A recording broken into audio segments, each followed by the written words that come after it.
No, no, it's years. Years ago. Years. You know, Billy Howard made him president in Tennessee. That's the president. Thank you for coming. And we're going to have to be very brief. We're a little bit behind schedule, but we are here honoring the recognition of Juneteenth. We now have it as a state holiday here in Nevada.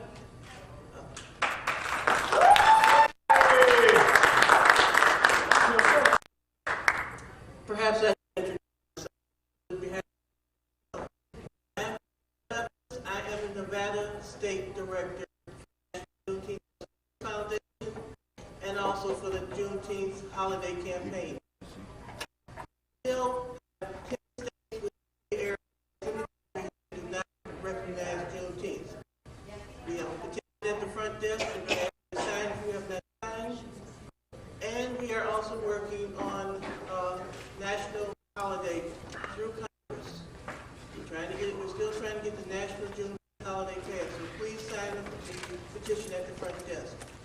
Now, at this time, I would like to introduce Reverend Ronald V. Myers, Sr., MD, who is the national head and founder, chairman of the National Juneteenth Observance Foundation, who will tell us a little more, who's a little bit experienced in doing this. Thank you for coming.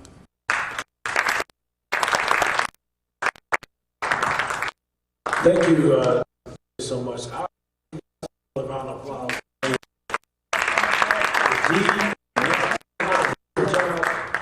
Honor to be back in Las Vegas. This is my third trip. We made the to make sure Nevada passes the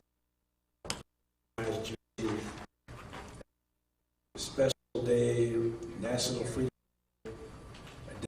recognized in the state of Nevada. Again, 2 years ago, I believe here with Martin Luther King, and I came and I spoke about Martin Luther King, and I spoke about Juneteenth, rights movement. But you know, civil rights movement was a very important movement because it brought down areas of Jim Crow. However, this country still has some ways to go to deal with the major problem, which was its slave legacy. Over 10 million Africans during the Middle Passage lost their lives as they traveled to America and South America. We got to remember the Caribbean nations because only 6% of the enslaved Africans came to America. 94% ended up in places like Haiti, Dominican Republic, Brazil. And, President Obama declared June as Caribbean Heritage Month, and we started on June 8th. Wait, please don't tell us I didn't say nothing bad, so report. I didn't say nothing. This is my Illinois director. She said she's going to get upset with me by saying anything bad about her president. I said, he did Heritage Month. We have a project now celebrating the Atlantic Freedom Day celebrations of all our people in North and South America. And so we're celebrating Juneteenth and the Caribbean Heritage Month by celebrating our Freedom Days.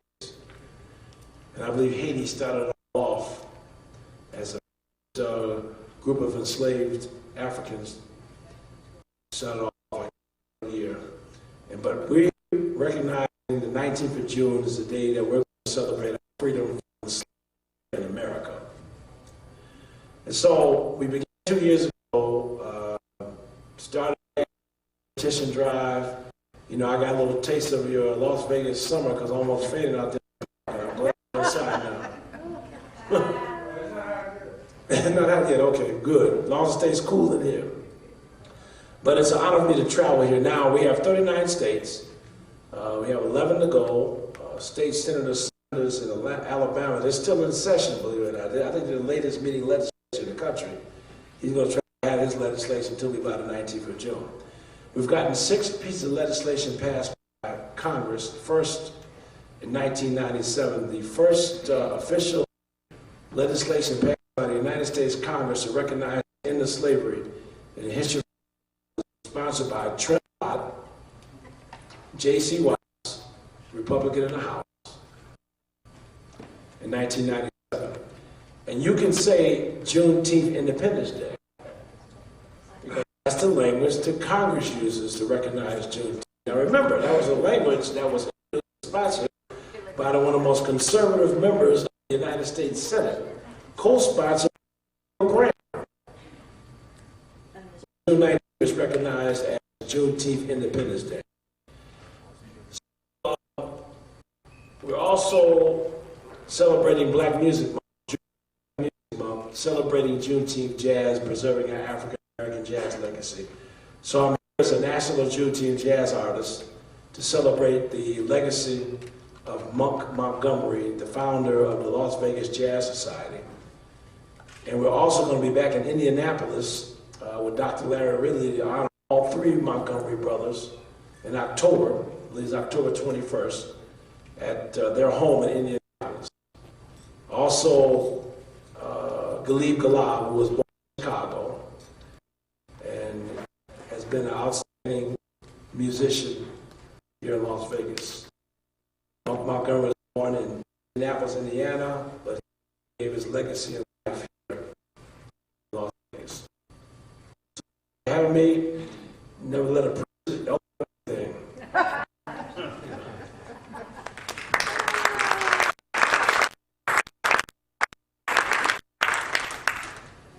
To present Dr. Myers with a copy of our Juneteenth State Bill, which I received from the Governor, Brian Sandoval, last month, a pen from the Governor, and also a photo that we took at the signing.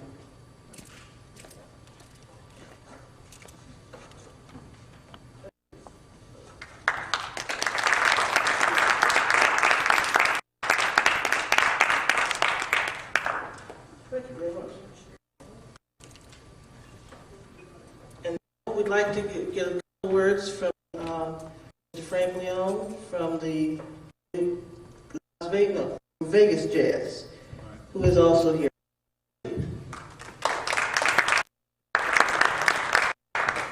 Hi, nice to see everybody. The Vegas Jazz, as we call ourselves now, because it's easy to say, it was founded by Monk Montgomery in 1975, and out there at our table we have a few of our board members, H.A. Brennan, who've been helping out, Samantha Badgley, who's is the well-known bass player Bob Badgley, Carolyn Freeman, and Judy Tart, who is also a member, and Mimi Williams.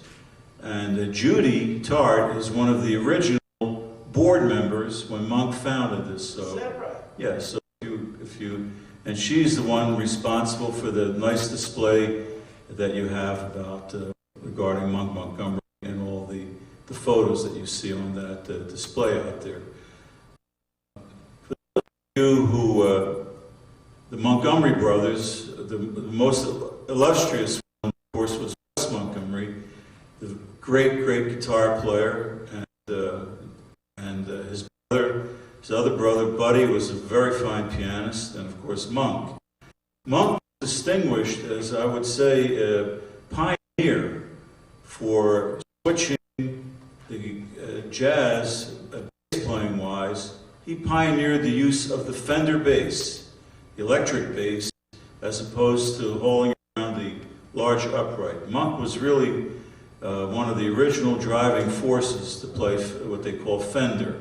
There are lots of other companies now, but that was Monk's great innovation at the time, and it was a wonderful thing.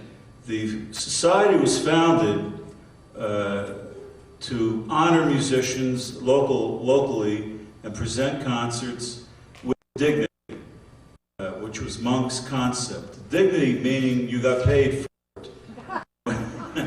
and we still do that. We shy away from playing for the door, monk like that, or free jams and stuff like that on a regular basis, occasional basis for a charity, something, but for clubs to take advantage of musicians, not paying them, he frowned on that, and we continue with that philosophy.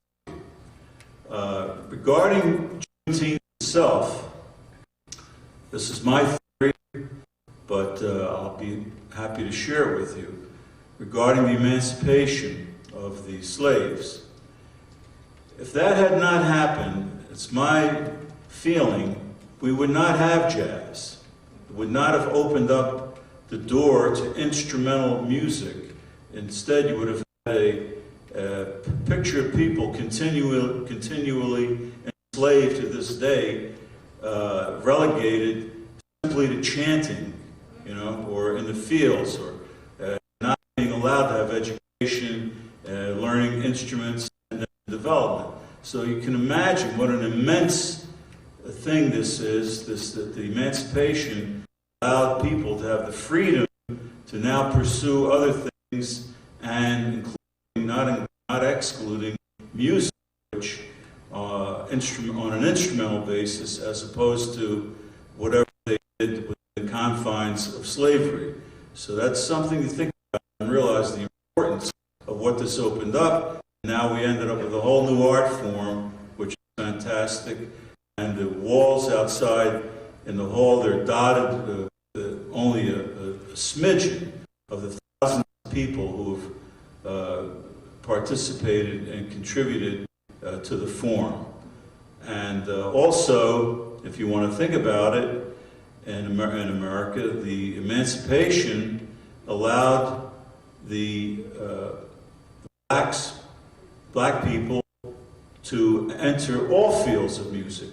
In the classical field, the names are legendary. My own Philadelphia town, Marian Anderson's birthplace, and her nephew, the well-known conductor James DePriest, and Dorothy Maynard, and the list goes on, the pianist Andre Watts, Wadajun Pratt, and so forth. None of this would have been possible if there had not been this emancipation. So that's something to really think about, and the importance of that.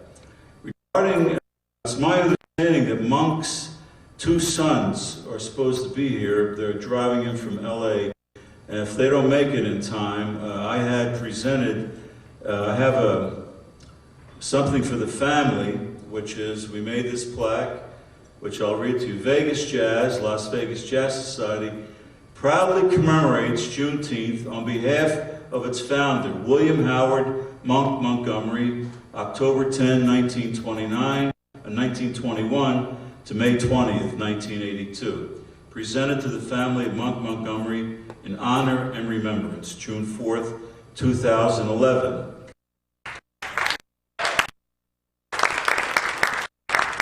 We couldn't get all the words on the, we have another scroll proclamation, which I will read to you, which says, Vegas Jazz in remembrance to the family of Monk Montgomery. Jazz and Juneteenth are joined symbiotically in their mutual embrace of freedom, one representing the freeing of people, the other reflecting the joy of that people's freedom of artistic expression through the joy of its great music, jazz. Therefore, Vegas Jazz proudly commemorates Juneteenth on behalf of its founder, William Howard Monk Montgomery. Jazz is the music of freedom, freedom of ideas, freedom of emotion, freedom of spontaneous expression. In short, freedom of the infinite. The organization he founded in 1975 still thrives and celebrates his memory. Juneteenth represents the doors to infinity opening to African Americans. Rejoice in honor and remembrance of William Howard Monk, June 4th, 2011. Vegas Jazz. Thank you.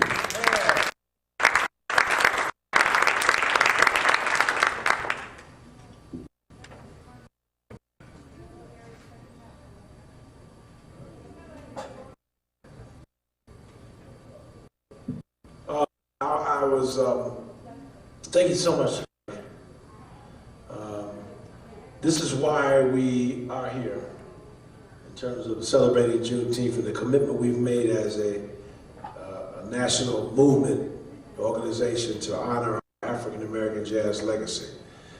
And so we also honor our African-American military legacy.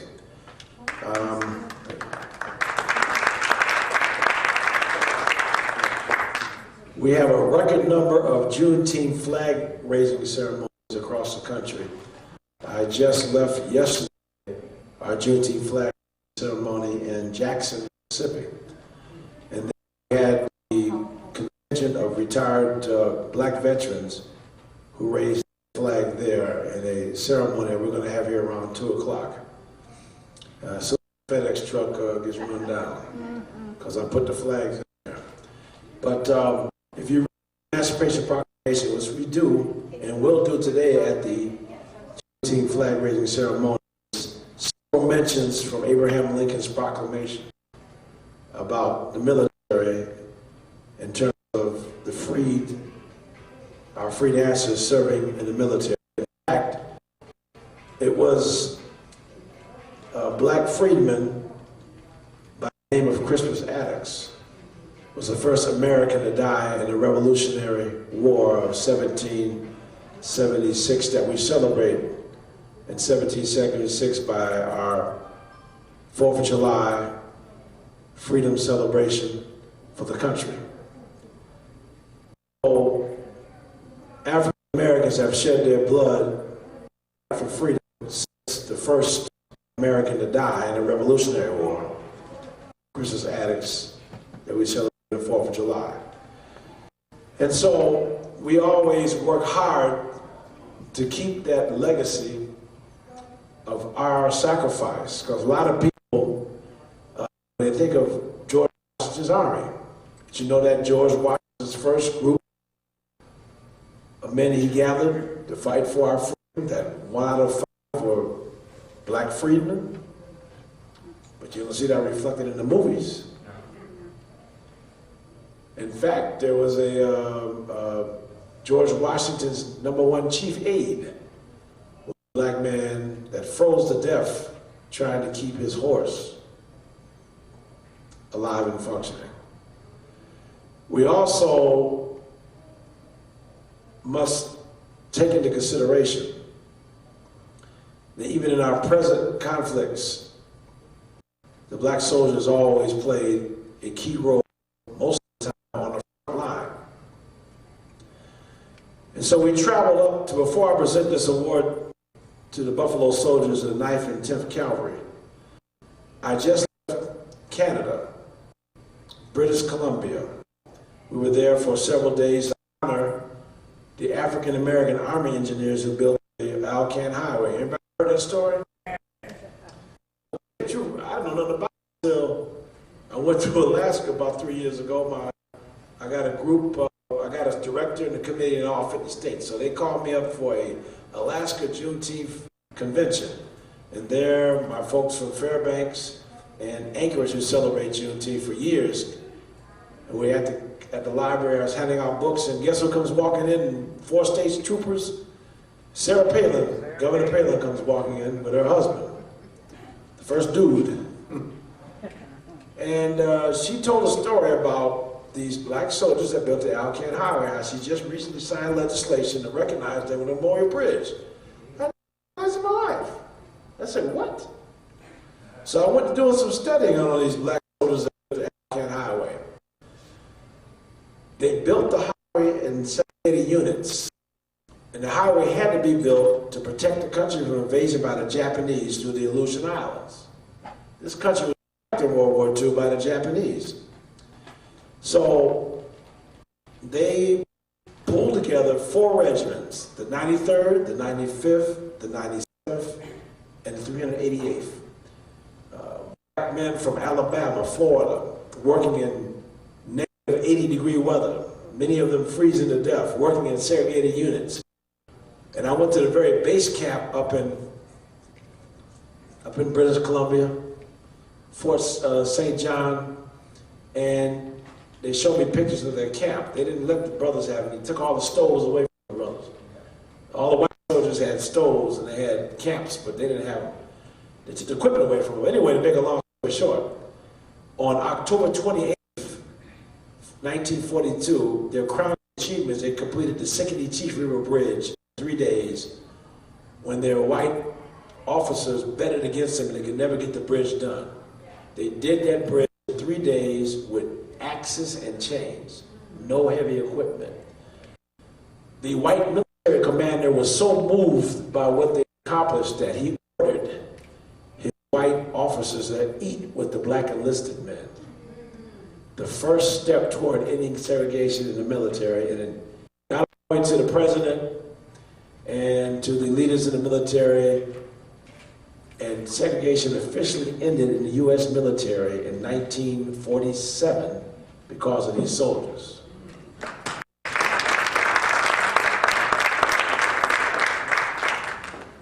So we are committed to always acknowledging the sacrifice of our black military all the way back to the first death and bloodshed for freedom in American history, Christian addicts, honoring the Buffalo Soldiers of the 9th and 10th Cavalry. There are three groups of black soldiers that we should always remember.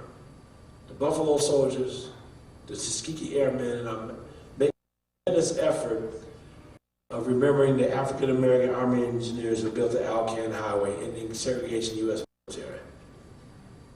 So at this time, Brother Armstrong.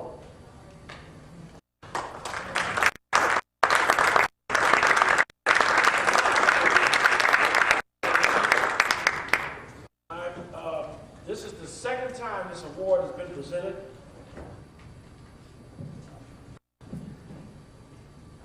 This is the second time this award is being presented. The first time was in Congress. Last year, I presented the National Juneteenth Military Honors Award with many members of Congress. Capitol, I honored an old gentleman by the name of Albert Lake. He's 94 years old, he's still living. He's one of the few surviving members of the black soldiers who built the Alcan Highway. So we gave him that award, 94, he's still kicking. And I'll never forget, he was telling stories about those mosquitoes up there in Atlanta. I went up there myself, he wasn't lying. So we're presenting to the Buffalo Soldiers 9th and 10th Cavalry the National Military Honors Award in recognition of the legacy and contributions of the Buffalo Soldiers to fight for all of America's freedom.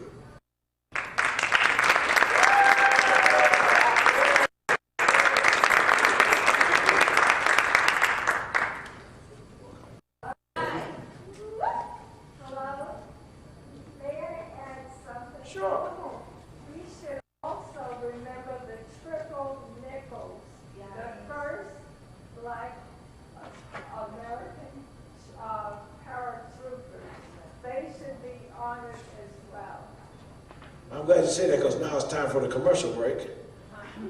Our sponsor, our first National Juneteenth sponsor is Our Heritage magazine. Okay, it's a new magazine that's focusing on our African American heritage with a focus on the military. Okay? And Sarah L. Keyes was focused on her first issue. You read about her. The next issue that's coming out is when I have a story about the black women who fought in World War II. Did you know that? Yeah. Okay, that's coming out in the next issue. So I want you to get that magazine, and I believe he's doing the story I just mentioned. Now, I remember him, the publisher of the magazine, what's the brother's name? So when he finishes, Don't tell him I forgot his name. Mr. Mr. Fagan, look at me. Don't tell me, please.